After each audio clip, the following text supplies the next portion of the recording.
Welcome to the show. We begin in The Hague, where judges at the International Criminal Court have sharply criticized Kenyan politicians for seeking to influence the court. The politicians have been arguing over who fixed Kenya's Deputy President William Ruto, who is facing a case there. Some of the politicians have even attacked the court for being a political tool. But as KTN's Samogina reports, the judges are warning that no amount of criticism will influence their decision in this case.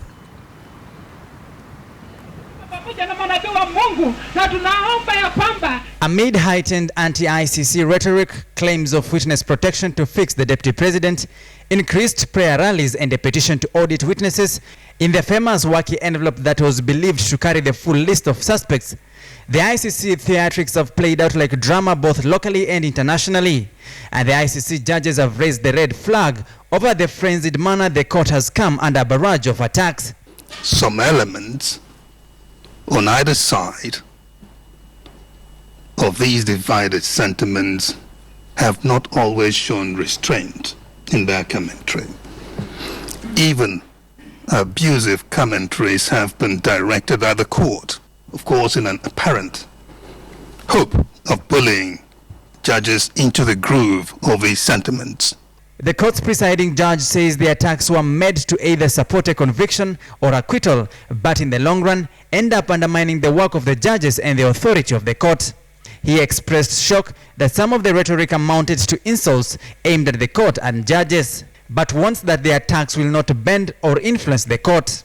This case, in particular, what controls and will continue to control the outcome of the decisions of the chamber on any matter will continue to be the evidence and the law in their best appreciation by the judges and the judges alone. The court has come under sharp criticism for admitting recanted statements as evidence against Kenya's Deputy President William Ruto and radio journalist Joshua Sang.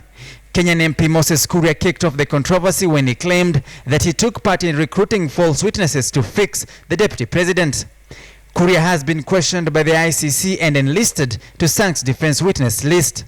Clamor in the media will remain wholly without effect in the outcome of the case, so we must encourage those concerned in the conduct to save themselves the trouble, for the only thing they achieve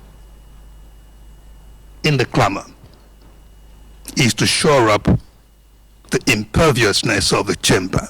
The opposition coalition CORD is criticizing the ruling party's renewed onslaught on The Hague. Kama kuna mtu ana kesi aende kotini afanye kesi yake, akitaka kuzungumza yeye mwenyewe azungumze, lakini hatutaki kuona mambo ya ukabila yakiletwa ndani ya mambo haya. This attempt to try and link Raila Amolo Odinga with the cases in the International Criminal Court, I think is a lot of hogwash, and Kenyans should be saved from this circus that is going on. Excuse me? You cannot hear. The warnings from the judges came as the court gave South Africa more time to explain why it failed to arrest Sudan's President Hassan Omar al-Bashir when he visited the country in June. The ICC had initially given South Africa until October 5th to defend its decision. South Africa now has no later than December 31st to report progress of the legal proceedings, even though the ruling ANC party has voted to have South Africa pull out of the Rome Statute, which created the ICC. Samogina, KTN News. And that story by Samogina leads us to a big question where we're asking, do you support the ongoing ICC prayer rallies? Do you support the ongoing ICC prayer rallies? You can send us an SMS with a yes or no to 22155, or you can tweet us using the hashtag Friday Briefing, or at KTN News, at KTN Kenya, or my Twitter handle at KTN, at Joy Doreen Bira. And we'll be able to sample some of your views in that regard. Let's now take a look at other stories across the country. And to some good news now. A Kenyan woman who was abducted by the militant group Al-Shabaab arrived in Nairobi a short while ago after being rescued by Kenyan forces. The teacher who was kidnapped in Garissa was rescued by a combined squad of the Kenya Defence Forces and the Rapid Deployment Unit inside Somalia. Murimi Mwangi has more. A deadly assault. Operation Rescue Judy Mutua. And the Kenyan security forces literally taking the fight to the Al-Shabaab doorstep. This time at Shabadifu, 15 kilometers inside Somalia. This operation was the culmination of 4 days of keen surveillance and careful planning by Kenyan authorities after suspected Al-Shabaab militants abducted a Kenyan teacher, Judy Mutua, from Hagadera area inside Dadaab refugee camp in Garissa on Monday. Judy was rescued alive and received in Nairobi late Friday evening by Interior Cabinet Secretary Joseph Nkaiseri. One of the abductors was killed and a second one arrested. These Shababs are moving on foot. So we have to have enough men who can be able to cover the same distances on foot. The raid comes barely a day after Acting Deputy Inspector General of Police Joel Kitili unveiled this squad of 29 officers trained in counter-terrorism at Garissa, where he also hinted about the operation to rescue the teacher from the Al-Shabaab. A terrorist is a coward. That is why he always targets the soft targets. If you see a terrorist attacking an officer, maybe it's a lone officer, but not as a group like this. It's not possible for a terrorist. Of course, we are with our intelligence system and network, but we need additional information from the communities that are affected and who are scattered everywhere in the region. Announcing the successful operation, KDF spokesperson Colonel David Obonyo said KDF remains committed in its mandate to defend and protect the territorial integrity of the Republic. The first rule of security is that every Kenyan has to be vigilant. If we can have at least 4 to 3 tactical teams in every county, these big numbers, unasema we need Kurutu, we are understaffed, we will not require them. Cooperate with the security personnel. We want them to give us information, because without information, we are not going to succeed very well. But as Judy continues recuperating from the trauma of being under the militants for 4 days, the government still faces an uphill task to assure residents of northern Kenya of their safety. Muremi Mwangi, KTN News, Nairobi.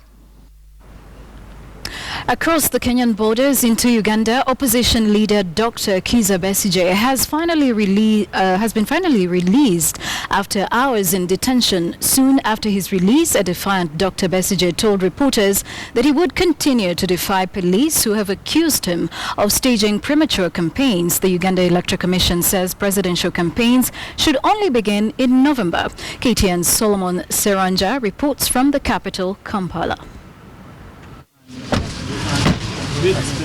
Yesterday, Uganda's opposition leader Dr. Kizza Besigye was arrested from his home in Kasangati in Wakiso district. He was locked up for hours in a police cell in Nagalama Professional Police Station and detained for disobedience. Besigye was, however, released in the wee hours of the night and driven back to his home by the police officers. While addressing a press conference at his home, the Forum for Democratic Change presidential flag bearer described his moments in the police cell. I was locked up alone in my own cell, and I get worried about that because of the intense rumor that there are poisons, aerosol poisons, which are in the hands of the dictatorship, which they can spray. Unmoved by what he described as threats, the retired colonel in the Ugandan forces says he will press on. Programs will continue in defiance of what Mr. Kayihura and his NRM police decree. Besigye also lamented about the unleveled ground for the political players ahead of the general election. He's trying to lock up everybody else, while he himself, who has been campaigning for 5 years already, continues to campaign. Besigye, alongside other opposition legislators, have for long pushed for electoral reforms through constitutional amendments ahead of the 2016 elections, although the message has fallen on deaf ears. We shall win this election by defiance. Defiance by the people of Uganda, not by the candidates.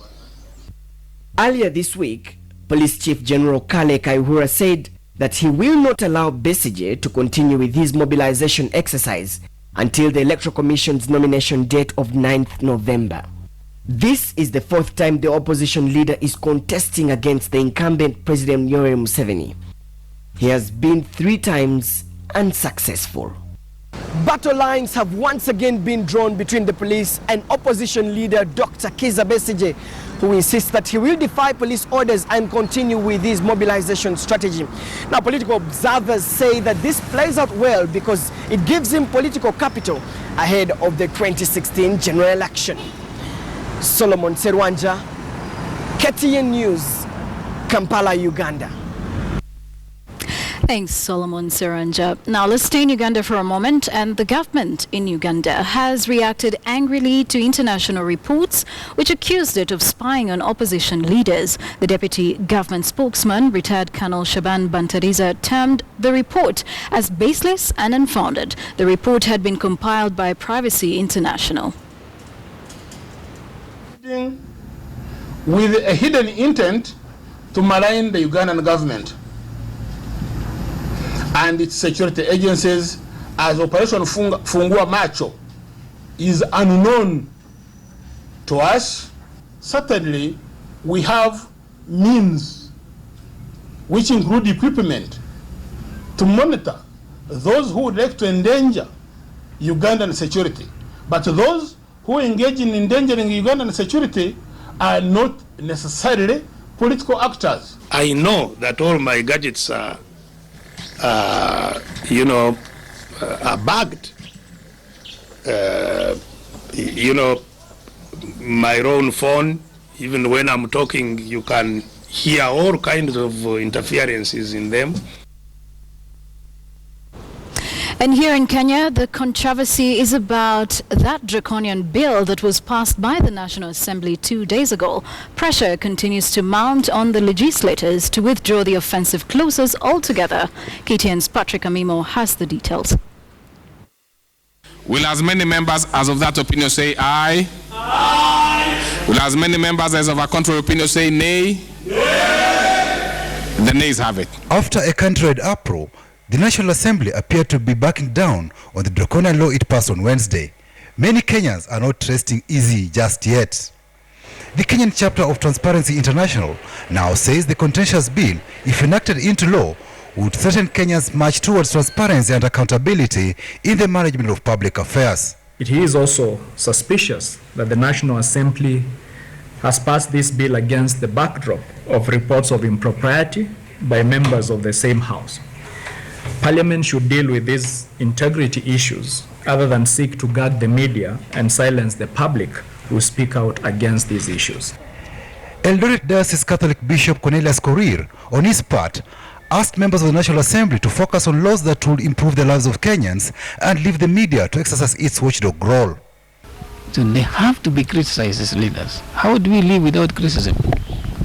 And secondly, the people of Kenya has a right to information. They cannot be denied that information. It is in the Constitution.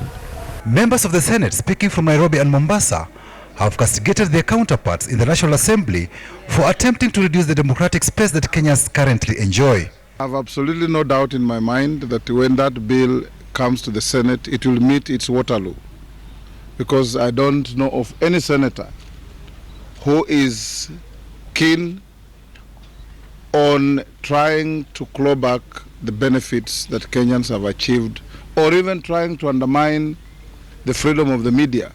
When we were fighting for change the only organ or the only institution that was there to support the struggle for change was really the media, both the mainstream media and more particularly, the unofficial media at the time. Tunataka kila mtu apewe nafasi ya kufanya kazi yake. Kama ni waandishi wa habari, waandike kulingana na wanavyojua na vile mambo yalivyo. Kama kuna mtu anakerwa na mambo hayo, yeye mwenyewe binafsi ana sheria ya kuenda kotini na kushtaki mwandishi ambaye amemkosea au amemkosoa kwa njia ile ambayo haifai. Lakini I want to remind members of the National Assembly that the minute they took the oath to defend the Constitution, they opened themselves like a book. The public have a right to know everything we are doing in the National Assembly or Senate at any particular time. We have no right whatsoever to censor that information. The retreat that the National Assembly beat in the evening, not to put the question to the members, was naive. Yeah, they were trying to test the will of the Kenyan people. They had thought that there will not be the sufficient outrage. So I think on the basis of the outrage, we saw the same people who are key sponsors of the bill now purporting to say we need to test the constitutionality. Where were you as the chairman of the legal committee to test the constitutionality before that bill came law? So it is not enough for Muturi every time to be saying, I have no vote. He has a role, the role of approving motions and bills before they come before the House for debate. The bill would have gone to the Senate before on transmission to the President, but now even the President's man in charge of communications says passing the bill as it is was a bad idea. We will participate with the others through the organs that represent government in Parliament, the Departmental Committee and the Office of Leader of Majority, in that discussion to ensure that we move towards an environment where, as a country, we don't go back on gains that we have made in our Constitution, Article 34, 35 of the Constitution. The contentious bill that was drafted by Elders MP Adan Kinan seeks to impose a $500,000 shillings fine and a jail term of up to 2 years or both for journalists or any person who publishes what Parliament considers false or scandalous. It also introduced what many lawmakers see as a strange concept known as defamation of Parliament. The National Assembly Speaker has held a vote on the bill pending further consultations by members. And I am beginning to fear that we are going back to the days when a simple mentioning of the name of the president or somebody in government will end up in a prosecution. Article 118 of the Constitution provides that Parliament shall conduct its business in an open manner, and its sittings and those of its committees shall be open to the public, save for exceptional circumstances where the Speaker deems it justifiable to exclude the public or media. Patrick Amimo, KTN News. To Tanzania now, where the ruling Chama cha Mapinduzi CCM party has lost one of its key figures in a plane crash that occurred earlier today. Dear gracious, Filiku Njombe, who was vying for the Ludema constituency parliamentary seat, died alongside the pilot and all passengers on board. It is reported that the aircraft crashed and exploded into flames at the Silol National Park, and the 43-year-old politician has been a member of parliament since 2010. Sad state of affairs there in Tanzania, but now let's cross over to Rwanda to some dressing matters. And wearing traditional costume often shows a sense of loyalty and pride in one's cultural values, and there are fewer places in the region where this is more evident than in Rwanda. Our reporter in Kigali, Eugene Anangwe, now tells us how women there, young and old, are fully embracing the country's traditional dress code. This is not an Indian sari. It is umushanana, Rwanda's traditional women's attire, made of light and heavy silk. Very soft and comes in bold prints and sometimes just plain cloth. The importance of umushanana is that it works very well in symbolizing one of the Rwandans' cultural values. Our culture is made up of various aspects: the way we dress, the way we eat, and even how we talk. Therefore, the mushanana goes a long way in showcasing our Rwandan culture in the way we dress. Traditionally, Older women mainly wore this dress, but with the changing times, umushanana is now mostly worn during formal occasions. Younger women too are embracing it more. Yeah, umushanana is an important outfit because it represents a culture of my country, and more of that, I like it personally because when you wear umushanana, you look respectful, you look more beautiful. That's why I like it. But just how does one wear a mushanana? This part is called umukenyero. After person wears a vest, like nicely, you tie the mushanana in a very decent way, because sometimes people are mistaken where when you tie it very badly, sometimes it stops you from walking. As in you're walking, it may disturb you. After tying it, you have to put on umwitero. When it's not tied together, you can use to fold it with your hand, or you can put some kind of jewel like that can tie it together. The umushanana business is a lucrative one. The prices range from 100,000 Rwandan francs, and equivalent to 13,000 Kenya shillings and above, depending on the fabric of the cloth. Marie Gahongaire is a businesswoman who sells and also leases them out during ceremonies. I really reaped a lot when the African Development Bank held its annual General Assembly here to mark its 50th anniversary. I sold a lot of imishanana to foreigners. Kenyans too buy my mushanana a lot. I do a lot of business with people from East Africa. This business is all I have, and with it I managed to pay my children's school fees and food to sustain us. The umushanana, if picked correctly, will see you oozing with beauty. And it is said that any woman will just look elegant in this garment. That is, if you pick the fabric correctly. For KTN News in Rwanda, I'm Eugene Anangwe reporting.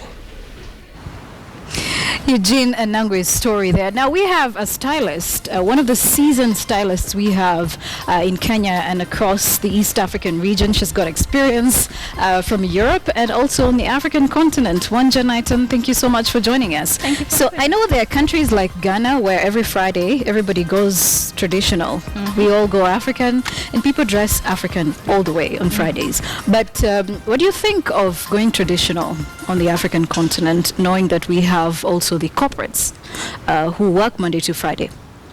You know, when I look at our Kenyan women, I think we are one of the most best dressed women in Africa. Right. And I also believe that we can take the African fabric. If you think about kitenge, we usually think it's for our mothers. You make a skirt, you make a top, you have a kitamba that you put on top of your head.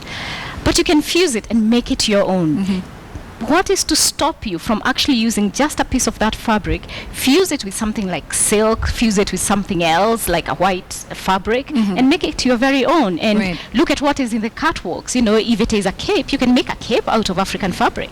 Do you think that we've become so professional that we always look too serious when we are dressed up, that people now do not know when to look formal and when to go casual? I think when it comes to dressing, we dress very well. That I give you. But there's also a little bit lack of understanding what to wear when. So you need to realize that a cocktail dress can never go to the office, for example, even though you wear a jacket on top of it. You need to realize what can you wear when, which fabrics are for the evening and which fabrics are for during the day. It's just the same way you can fuse, you know, something like a satin with your kitenge to make a cocktail dress. Yes. All right. And so when you talk about what to wear, I know you've done all these webisodes and you're doing a lot of vlogging about what's happening and what to dress for where, what to wear for what occasion. But what do you think are the current trends now? What is in and what is so yesterday? It changes. What I usually tell people, please do not try and chase fashion. It changes so quickly. By the time you've caught up with it, what was hot last week is just like a cold pizza in the following morning. So I'd say chase style, because fashion is a two-faced friend, and I'll tell you why. Because on one side, fashion tells us, oh, go experiment, you know, go and be creative, but also there are those rules and norms of what to do when. So in a certain way, to encourage you to be creative, but only if you know the rules. So you can either turn heads or shake heads. Turn heads or shake heads. So which is the better? She's the bigger sister style, which is saying, I don't care whatever is on trend right now. If it doesn't work for me, forget it. I am not going to wear it. If, short skirts or, say for example, there was a trend that came in, which was crop tops. I will be very honest, as a mother, when they were designing that, I don't think they thought about me because really I don't fit in there. Right. But you realize these are for 16-year-olds. Leave it there, because then you understand this will never work for me. Let me look for what works for me. That stage of being crazy at 16, they just might want to go back to that even at a later stage. So if the crop top works, why not? I usually say this with dressing. Even before you say hello, we've already judged you with the way you look like. Say, for example, I go for my son's football game. There's a woman standing there in a miniskirt with knee-length boots and fishnets and lipstick and a crop top. Probably, you and I are not going to talk to her. Right. Because we are thinking she could be a Nobel Prize winner. But we are not even going to get to that stage because we've already judged her with the way she looks like. All right, so what you wear makes a statement of who exactly you are. Oh, certainly. It just tells me, by the time you see someone, you know whether to open the door or to close the door. So what do you think of Rwanda's Mushanana? Oh, I love it. They're so elegant. They're absolutely elegant. And I love that they've taken something so traditional, so elegant, and made it so current for young people. All right. And for people out there who would like to know more about style, what is the one thing that you would like them not to ever forget? When they're walking out of the house and going for whatever occasion it is, what must they have in mind? Confidence. I usually say, we all say, oh, I would love to have your legs, I would love to have your hair, I would love to have this. We always want what someone else has, and we do not appreciate what we have. Someone wants to have what we have. So I always say, no matter how many bulges, wrinkles, stretch marks come between you and what you imagine you should look like, forget about it, embrace it. Say the serenity prayer, which says, Lord, help me to accept the things that I cannot change. And just have confidence, because I think every woman is amazing. So confidence is it? Confidence. And you look very elegant this evening. Thank you very much. Thank you so much. Thank you so much, Wanja Naitan. And you can find more of her work on YouTube if you have time to go out there. And you can check out Wanja's What to Wear. And we'll now take a short break. You're watching Friday Briefing. We are going to be speaking to Bidanya Barasa, who is our guest anchor tonight.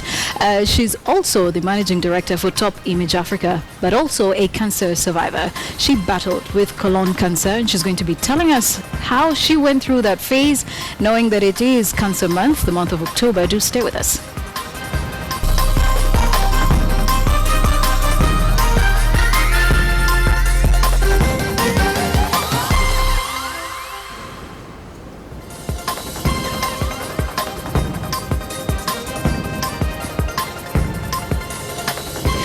All right, you're watching Friday Briefing here on KTN News, and would now like to get to that favorite part of ours where we get to hear stories about people, achievers, and transformers in this country, people with stories to tell, moving stories. And our guest anchor tonight is Bidanya Barasa. She is the managing director at Top Image Africa and also an ex-model. You can clearly see she's an ex-model. You look very elegant. Thank you. All right. But Bidanya is also a cancer survivor, and everybody would like to hear this story. How did you win this battle against cancer? But first, would like to know, how did you find out that you had colon cancer? Yeah, it was late 2009 when I started having tummy aches, and at one time I thought it was probably my periods. But this continued going on for quite some time, for a period of 1 to 2 months to 3 months. And then I was traveling in South Africa and went to the toilet and noticed there was blood in my stool. You were a model then? No, I was working at that time at Tetra Pak. Yes. And during that time, I noticed blood in my stool. And I remember calling my mom immediately, telling her, oh, Mom, I think I have cancer, colon cancer. And she's like, no, of course it's not. It's probably something you ate. I came back home and I went straight to a pharmacy instead of a doctor. I went to a pharmacy and told them my symptoms. They didn't look so worried, so I wasn't too worried. So they gave me some medication. After 2 weeks, I still continued experiencing blood in my stool. It happened for about 3 weeks, and then that's when I decided there's something wrong with my body. My body's telling me something. I need to go see a doctor. I went to Aga Khan, whereby they did several tests. I started with an X-ray. They did an ultrasound. There's nothing. We did a CT scan. Well, there's nothing was showing. It only showed I was highly constipated. And later on, my doctor told me we have to do a colonoscopy or an endoscopy because he doesn't know where the blood is coming from. It could be my stomach, it could be my colon. And that's when they found a growth on the left-hand side of my colon.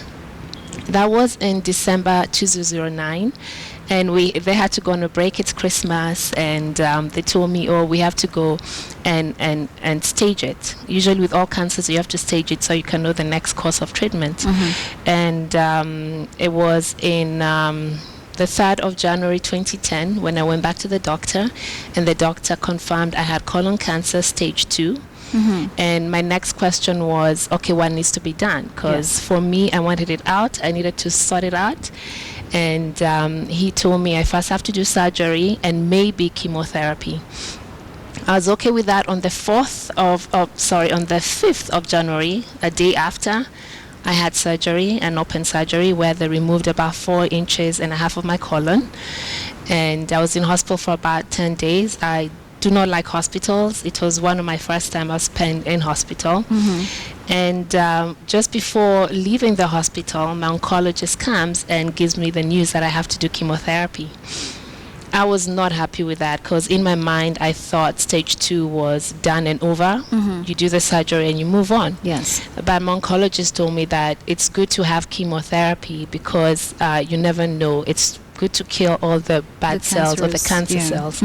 But I read so much about chemotherapy. I know what it does to someone. It's really putting poison in your body. That's what chemotherapy is. It kills both the good and the bad cells. And at one time I said no, and my mom asked me this question. She asked me, do you want to die?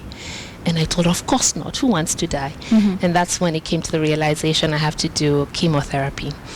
Before I started, I had a pact with God. I told him, yes, I have colon cancer. Yes, I had cancer, but let's have a pact. My hair is not going to fall off. I'm not going to fall sick.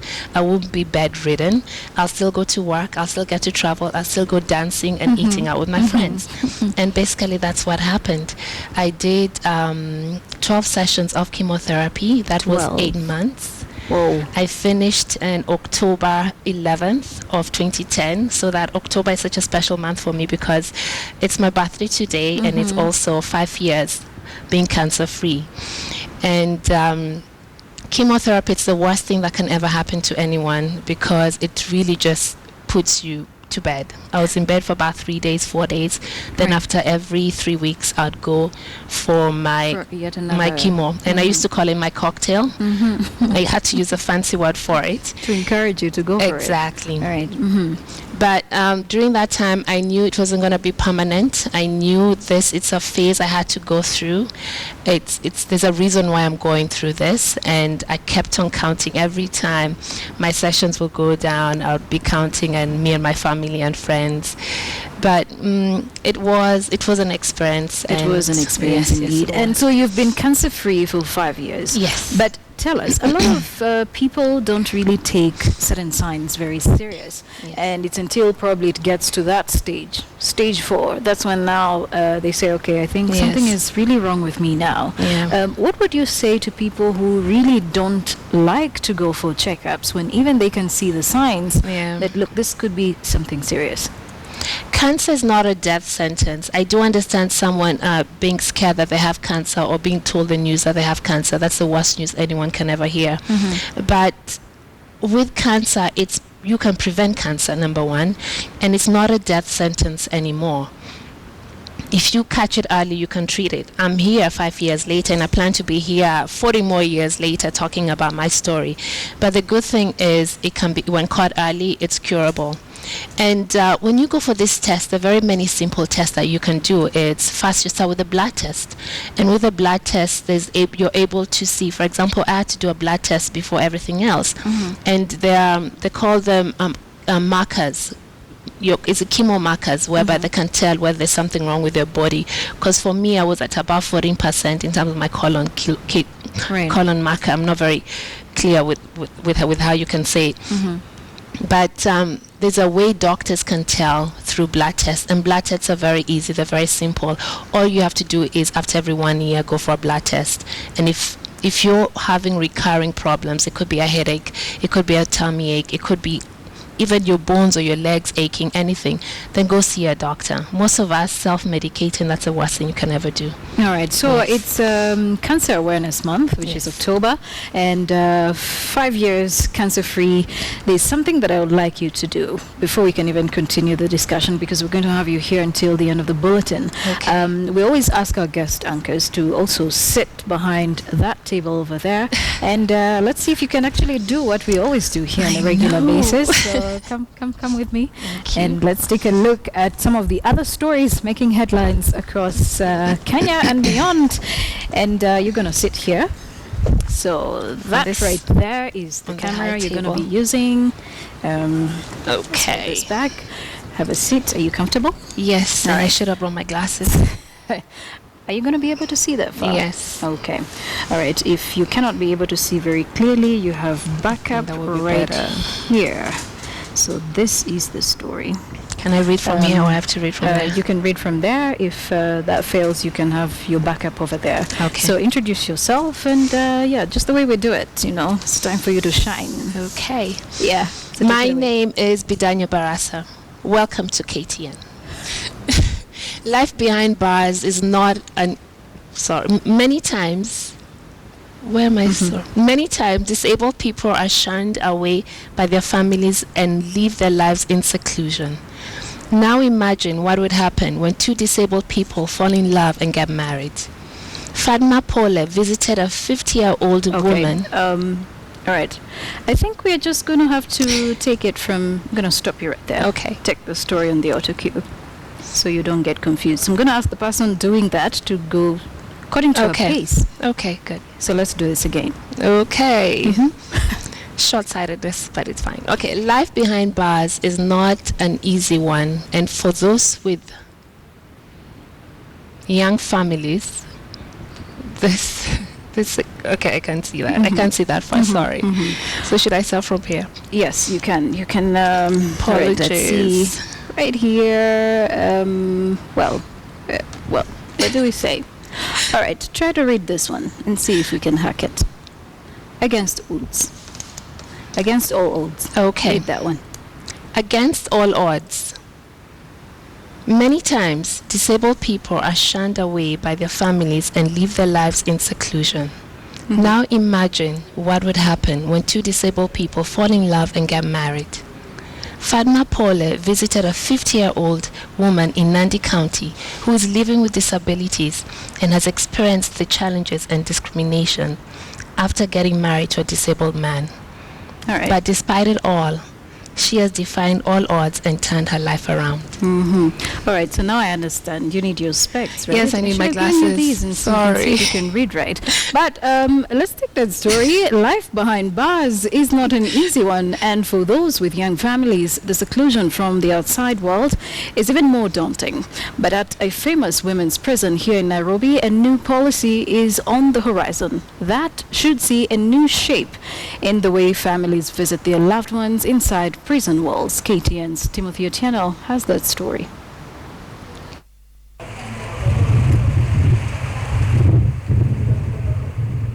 The Langata Women's Prison is a rehabilitation facility that houses slightly over 600 inmates from across the country, most of them young mothers. The visiting conditions at the prison, however, do not allow most of them to be able to have any physical contact with their young ones. Aside from that, children below the age of 18 are not allowed inside prison, save for when they hold open days and special events. One of the wardens here shows me the area where normal visiting takes place. Families stand outside while the inmate is on the other side of the glass. In a room so dark, the inmate is barely visible to the visitors. But the prison's regional commander Wanini Kirera says that system may soon be a thing of the past. A new system that sees mothers interact with their young ones and relatives has been adopted, one that encourages closer contact under a more relaxed environment. It is traumatizing, especially for the big children, maybe 5 years and above. But when you put them in a child-friendly environment, then they are at ease and they don't have to keep worrying much about their mom. Elizabeth Mweni is serving a life sentence at the prison. She is more than glad to interact with her grandchildren on a more personal level. Siku ya leo nimeshinda nao, nimeongea nao, nimefurahia sana, hata nikiona sasa hivi vile wanacheza nasikia raha ndani ya roho. Elizabeth may have taken her words right out of Teresia Wanjiro's mouth. The elderly lady, also serving a life sentence, shares the same feeling. Her daughter has just brought her newly born grandchild. Hii ni tofauti sana. Kama natuonania kutoonania kwa dirisha. Ndio nasema mimi nashukuru sana siku ya leo. Tumekuja mapema, tumeshinda na mama. Tumefurahia sana, hata naona tukaa niko home na mama. Mothers here feed their young ones in a more relaxed setting. As impossible as it may sound, serenity inside prison is what the new system hopes to achieve. Tukifisitiwa yani kila wakati tunapata kuchuana. This one is more comfortable than talking behind like a glass or something. And even as this new style normally given to the inmates with the most discipline is set to be rolled out throughout all prisons in the country, prison officials here hope that the system will hasten the rehabilitation process as inmates truly get to interact with those who visit. Management here is determined to ensure that the prisoners and those incarcerated here get that feeling of home away from home with the establishment of such centers that allow for a more physical and a more personalized interaction between the prisoners and those who come here to visit. Timothy Otieno, KTN News, Nairobi. Yeah, that's the one I was given. All right, so how do you think you fared? -10. -10. Yeah. All right, you're very correct on that one. But let's see. Can you see? Yes, I can see. Oh, I'm short-sighted. Oh, okay. So that was the issue. Yes. All right, but you know it's also your birthday. It's 5 years since you won the battle against cancer. And you're gonna make me cry on camera. Happy birthday. Happy birthday to you. Okay, she can sing, right? Happy birthday. Thank you. All right. Okay. All right. So, you were supposed to eat it. Thank you. Okay. All right. Okay. Okay, Sarah. Thank you so much. Happy birthday. Thank you so much. Thank you so much, Sarah. All right, happy birthday. And can I do the honors of... I won't be able to talk afterwards because of my throat. So don't worry about it. I think. Are you serious? I'll be clearing my throat. I really don't want to spoil your very clear face. So happy birthday. How old are you now? I asked you this question before and you just did 5 years after cancer. Okay. All right. It's very important. Okay. Happy birthday. We wish you all the best and thank you so much for speaking to us. Thanks. What is your message to all the people out there battling with cancer today? Don't lose hope. I always say it all starts with the mind. Medicine is only 80% of it. Medicine is only 20% of it. The rest is your mind, 80%. And those without cancer, please live a healthy life because you can bulletproof your body against cancer through healthy living and diet. Thank you. All right. So your hair did fall off? No, it did not. This is your hair, right? Yeah. Wow. Thank you. It's really beautiful hair. Thanks. You're watching Friday Briefing Business News. Coming up, what do we do now? Take a short break. Taking a short break and see you later. Keep it KTN. Thank you.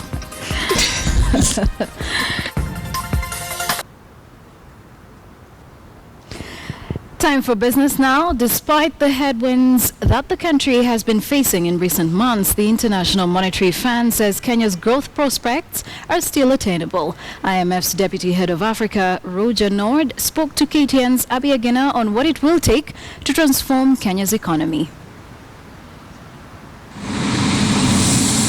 Despite the global headwinds and local shocks such as insecurity that have hurt key sectors of the economy, Kenya's economy has remained resilient, officials at the International Monetary Fund have said. Growth has been quite robust, and poverty has been coming down. Despite this, however, tough times lie ahead for Kenya as the country works to maintain growth momentum in the face of increased turbulence in the global financial markets. We're now seeing a period where a number of African countries are facing serious challenges. Serious challenges from lower commodity prices, serious challenges from a slowdown and rebalancing in China. But in Africa, those countries that are exporting natural resources, those are the countries that have been most exposed. Oil exporters like Nigeria, like Angola, mineral exporters like Zambia. And that is also where the pressure on the exchange rates have been severe. Zambia in particular has seen its currency depreciate by more than 50%. But in East Africa as well, there have been pressures on exchange rates, notably in Uganda, in Kenya, and in Tanzania. And I think in those countries it reflects uncertainty about whether growth will continue as robust as it has been in the past, and whether the deficits, which are large, can be financed. Kenya has been badly hit by a weaker shilling, which is down 16% since the start of the year, a fact that has inflated the cost of imports. At the same time, the high interest rates occasioned by the increase in the benchmark lending rate has slowed down credit growth. But for growth to remain at these levels of 6-7% for the next 20 years, there will have to be structural transformation, diversification, and a move into higher value added. How to do it? I think Kenya is at the forefront in many ways on this. You need to have a good business environment, and infrastructure is part of that, but also education. You need to have a workforce that has the skills that allow these kind of new activities to develop. The IMF remains optimistic that the country can weather the storm, particularly if the state keeps a close watch on the debt levels, which presently stand at 53% to GDP, according to the control of budget. Kenya is at low risk of debt distress. Its level of external debt is such that it is considered to be sustainable. And that has helped. When it went to the markets last year, it was able to raise significant amount of money through the Eurobond market at very good interest rates. Our sense is that the Kenyan authorities so far have been doing a reasonably good job on the fiscal and macro front, and that's reflected in the review of our precautionary instrument that we currently have for Kenya. Well, it seems the biggest growth driver for African economies will come out of value addition when it comes to exports, being African countries are much more of export oriented. Focus now has been placed as well on improving accountability so as to ensure that there are no public leakages as well as wastages in different government departments. Abi Agina reporting for KTN from Lima in Peru. Thanks, Abby, from Lima in Peru. Now, in more business, integrated financial services provider TransCentury has announced plans to carry out a fundraising program over the next 6 months. According to a notice from the Nairobi Securities Exchange, the program will seek funds to refinance a $56.8 million convertible bond issued by the firm's subsidiary TC Mauritius Holding that is due on the 25th of March 2016. To grow capital for existing power and engineering businesses and also finance infrastructure projects across sub-Saharan Africa. These will include power generation plants, toll roads and oil pipelines. According to a notice from the Standard Investment Bank, the move does not come as a surprise, given that financing has been a key challenge for the company. TransCentury was founded as an investment club in 1997 by a group of wealthy Kenyans. And now let's take a look at how the Kenya shilling did perform against other currencies, and also a look at the stock markets, or how the Nairobi Securities Exchange closed the week.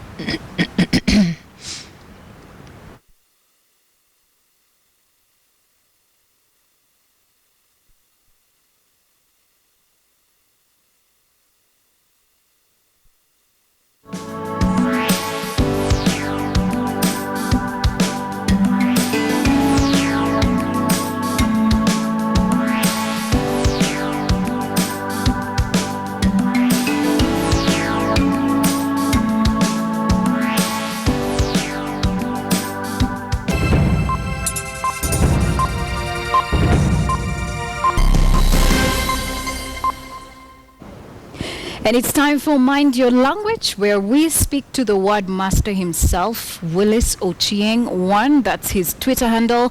Willis, thank you so much for joining us. Joy, it's always my pleasure to join you on a Friday night. Right, how's your week been? My week has been good, and I hope yours has been the same. Yes, it has. And, well, we'd like to get to know the pronunciation of some words. So we'll start by taking a look at word on the street. And believe me, Willis, we have a long way to go when it comes to pronouncing certain words that we use on a daily basis. Take a look at this.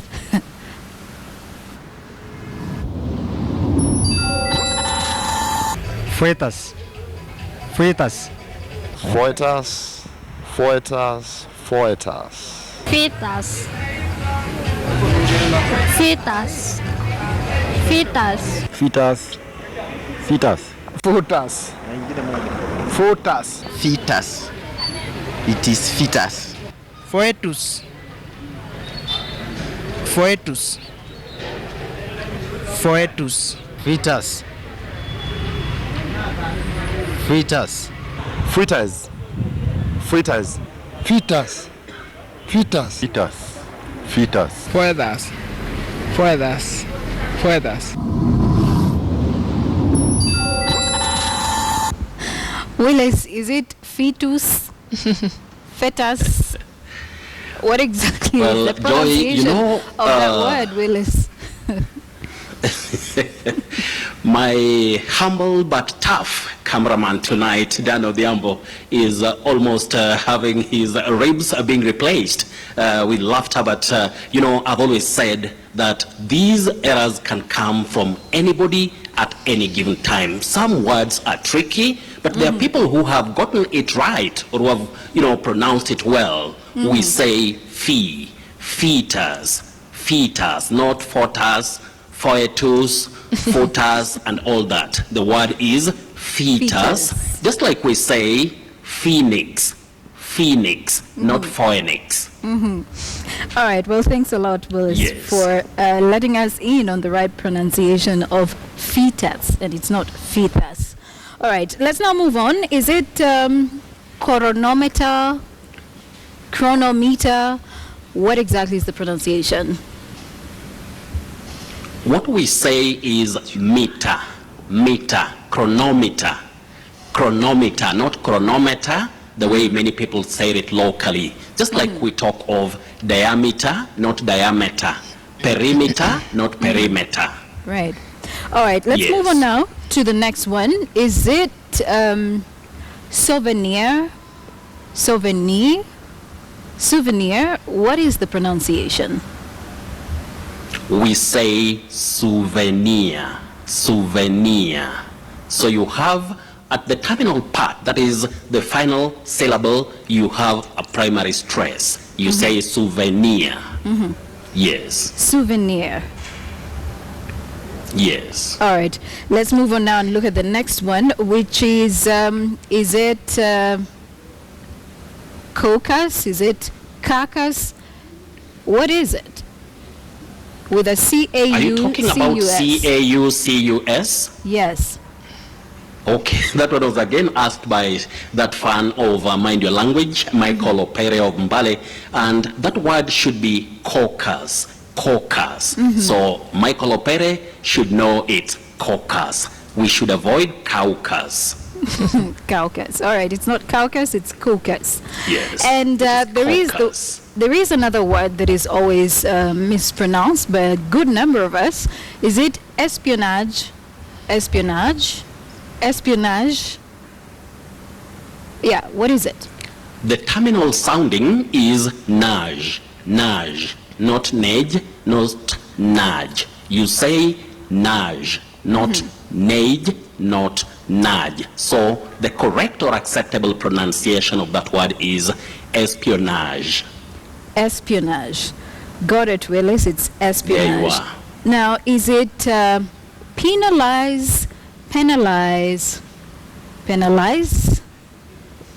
What is it? We say penalize. to penalize, not penalize the way many people say it. It's penalize, just like we have legalize. Legalize, not legalize, not legalize. Legalize, penalize. All right, and let's now move on to, there's a word that was asked by Anita Juma of Mombasa. Hospice, hospice, hospice. Joy, that reminds me about some people who usually ask me whether I'm Willis or Willis, just because we have ICE in that spelling. Yes. We say Willis, not Willis. We also say novice, not novice. Notice, not notice. Justice, not justice. Prejudice, not prejudice, just because of ICE. So to answer your question, we say hospice, hospice, not hospice. So Anita Juma should catch that. Hospice. All right, well, thank you, Willis. Again, we get to know that pronunciation. It's hospice, not hospice. And you always have a surprise word for us. What is it tonight? Let me use this paper for the surprise word for tonight. Now, looking at that word, you'll agree with me that many people say lounge, lounge. And this is a wrong pronunciation of the word. The word is actually pronounced as lounge, lounge. It has the diphthong or the vowel glide ow, lounge. So we should avoid saying lounge bar. We say lounge, hotel lounge, not lounge. And just besides that, my dear sister, we should also know that we don't talk of a haste, bank haste. No, that is H-E-I-S-T, should be pronounced as heist, heist, not haste. Looking at the word below, it's H-A-S-T-E, we say haste, haste. But the upper one is heist. So with robbery, we should avoid saying haste. We don't pronounce that word the way it is spelled because it doesn't have a phonetic spelling, if I may talk technically. So Joy, Doreen, Bira, there you are. Well, thank you so much, Willis. I actually didn't know it was heist. I always thought it was haste. It's heist. Thank you so much. And heist. Okay. Well, Willis, it's always a pleasure, having you teach us how to pronounce these English words. And it's not Willis, it's Willis. You can find him on Willis, Twitter. not Willis. Willis, what's your Twitter handle? That is at Willis Ocheng1. At Willis Ocheng1. That is my Twitter handle. All right. Thank you so much, Willis. And we'll see you again next Friday, but hope to talk to you over the weekend. No problem. All right. Thanks a lot, Willis. And that is Willis, the Word Master. And that's it for Mind Your Language.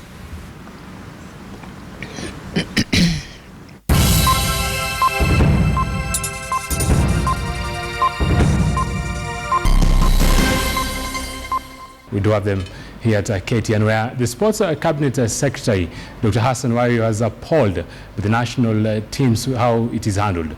Wario has pointed out that the government will take over the management of Harambee Stars. He also wants the electoral board that will manage the FKF elections to be relooked at and their mandate to be clearly defined.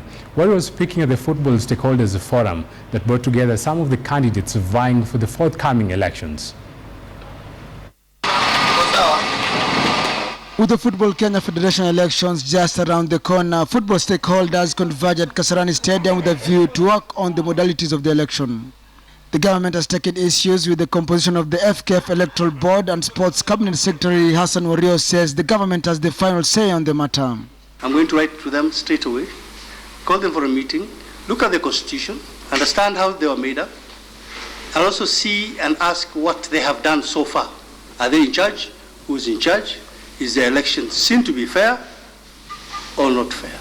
All eyes are on Kenya as well as the world governing body FIFA that will be holding its election on the 26th of February. And as such, there is need to have consensus. We are going to write to FIFA to give our areas of concern. which were raised again by the stakeholders. Wario wants the government to take charge of the national soccer team Harambee Stars because he believes the dwindling fortunes of the Stars is down to mismanagement. We are seriously looking at taking over Harambee Stars and constituting a body, a board that will manage the team and give it its respect in Africa, in the world. Conspicuously absent from the stakeholders forum was the FKF chairman Sam Nyamweya. Most of the candidates who have shown interest in the top seat were present during the Thursday forum. However, they were tight-lipped as they left the Kasarani Stadium. Hassan Juma, KTN Sports. The men's national hockey team has been making its final preparations ahead of the Africa Cup of Nations, which also serves as the Olympic qualifiers that is going to be held in South Africa. It will not be an easy task for Team Kenya.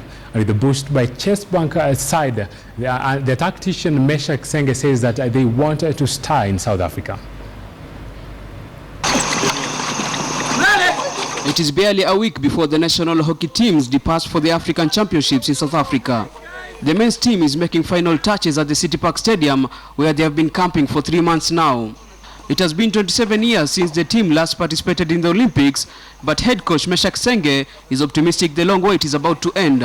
The players are really upbeat. We look at this as our most realistic chance to get Kenyan hockey back on the world map, where we used to be. The championship, which will run between 23rd of October and 3rd of November, will see Kenya compete against 9 other African countries, including the host nations South Africa, Egypt and Ghana.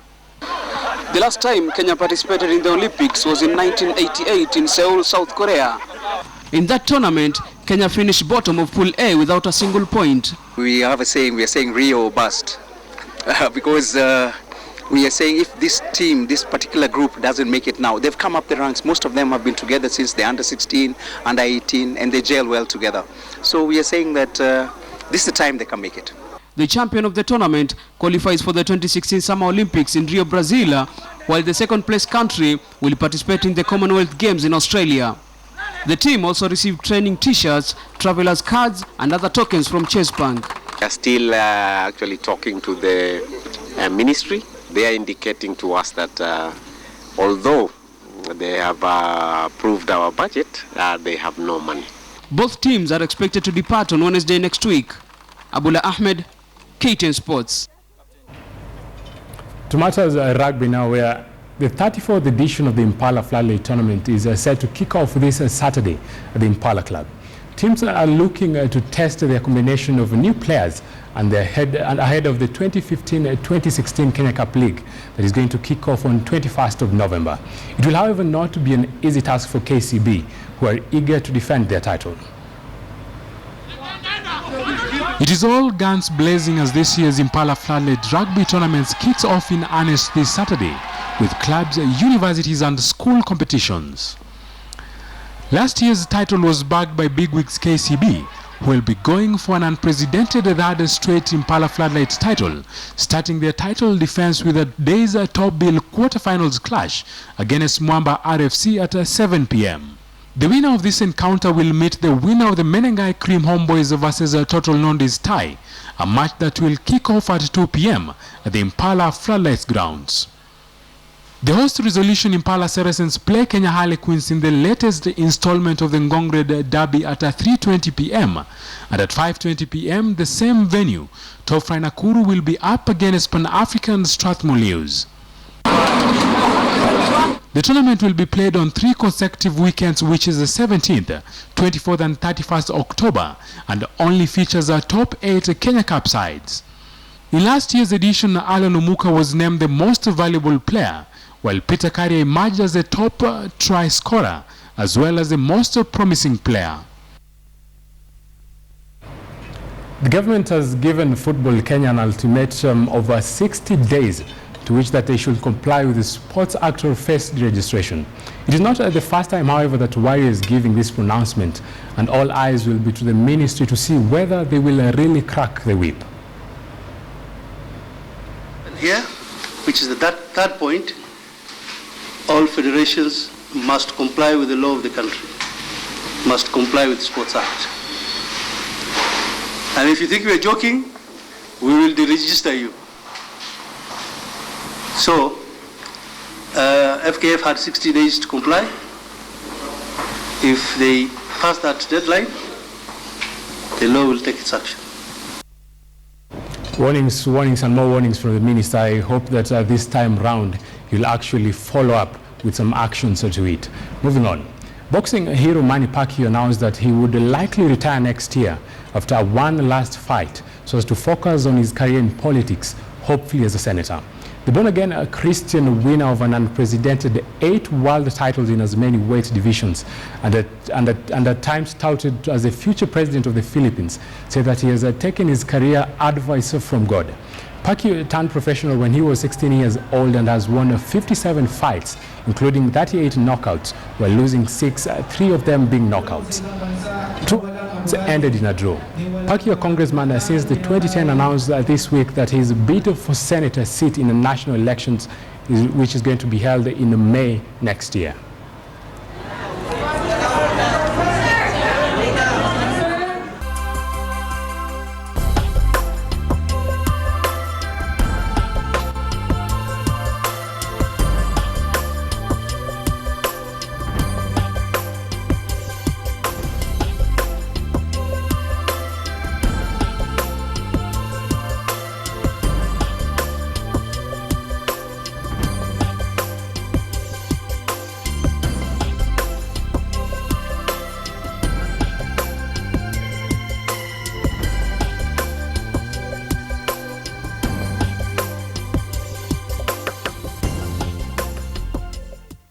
Mama has Mortein Doom, which makes mosquitoes go away and not come back the whole night. So you get a peaceful night's sleep all night long. Mortein Doom. A peaceful night is a Mortein Doom night.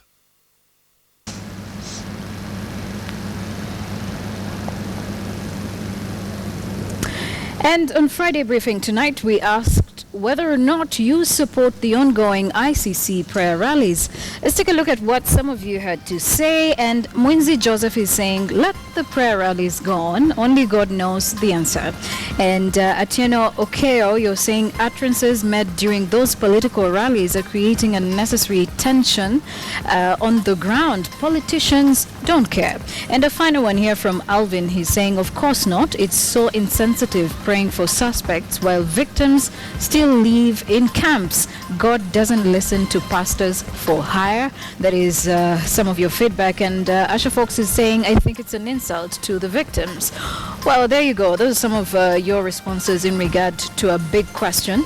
And now we've come to the end of the show, but I did host some interesting ladies on the show today. Wanja Knighton, who is a stylist, seasoned stylist, and Bidanya Barasa, who is a cancer survivor, colon cancer survivor.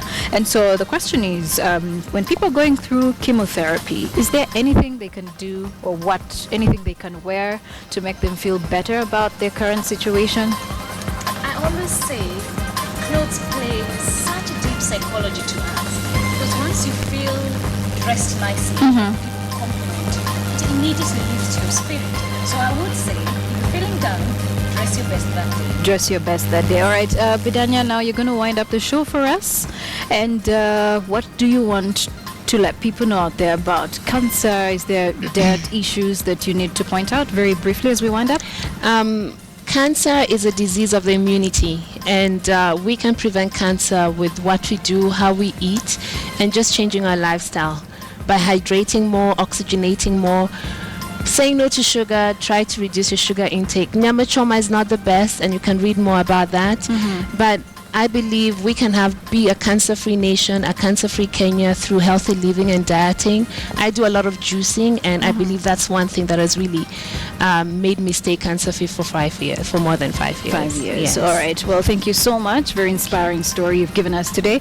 And thank you so much, Wanja Knighton, for also making it to encourage us about what to wear. And we've come to the end of Friday Briefing. Thank you all so much for watching. And you can tweet me about your feedback at Joy Doreen Bira.